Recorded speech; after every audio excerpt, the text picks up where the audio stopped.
6. Melchizedek's covenant with Abraham. Abraham envisaged the conquest of all Canaan.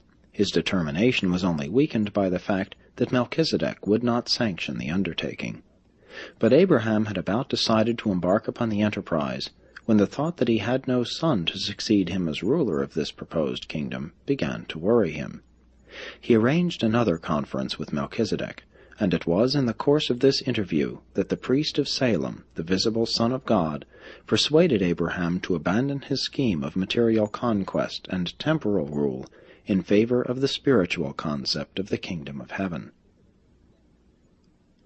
Melchizedek explained to Abraham the futility of contending with the Amorite confederation, but made it equally clear that these backward clans were certainly committing suicide by their foolish practices, so that in a few generations they would be so weakened that the descendants of Abraham, meanwhile greatly increased, could easily overcome them. And Melchizedek made a formal covenant with Abraham at Salem. Said he to Abraham, "Look now up to the heavens, and number the stars if you are able. So numerous shall your seed be." And Abraham believed Melchizedek, and it was counted to him for righteousness. And then Melchizedek told Abraham the story of the future occupation of Canaan by his offspring after their sojourn in Egypt.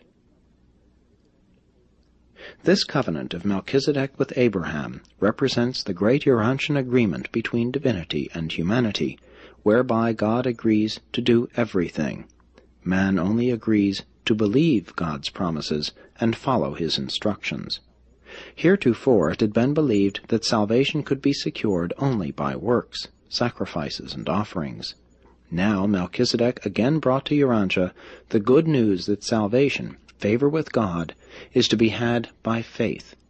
But this gospel of simple faith in God was too advanced. The Semitic tribesmen subsequently preferred to go back to the older sacrifices and atonement for sin by the shedding of blood. It was not long after the establishment of this covenant that Isaac, the son of Abraham, was born in accordance with the promise of Melchizedek. After the birth of Isaac, Abraham took a very solemn attitude toward his covenant with Melchizedek, going over to Salem to have it stated in writing. It was at this public and formal acceptance of the covenant that he changed his name from Abram to Abraham. Most of the Salem believers had practiced circumcision, though it had never been made obligatory by Melchizedek. Now Abraham had always so opposed circumcision that on this occasion he decided to solemnize the event by formally accepting this rite in token of the ratification of the Salem covenant.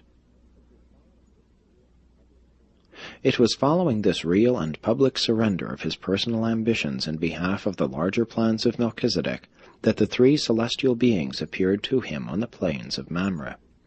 This was an appearance of fact, notwithstanding its association with the subsequently fabricated narratives relating to the natural destruction of Sodom and Gomorrah.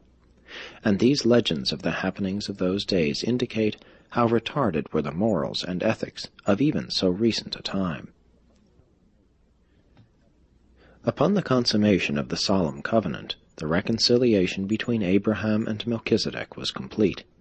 Abraham again assumed the civil and military leadership of the Salem colony, which at its height carried over 100,000 regular tithe-payers on the rolls of the Melchizedek Brotherhood.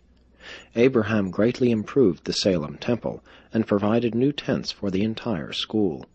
He not only extended the tithing system, but also instituted many improved methods of conducting the business of the school, besides contributing greatly to the better handling of the Department of Missionary Propaganda. He also did much to effect improvement of the herds and the reorganization of the Salem dairying projects.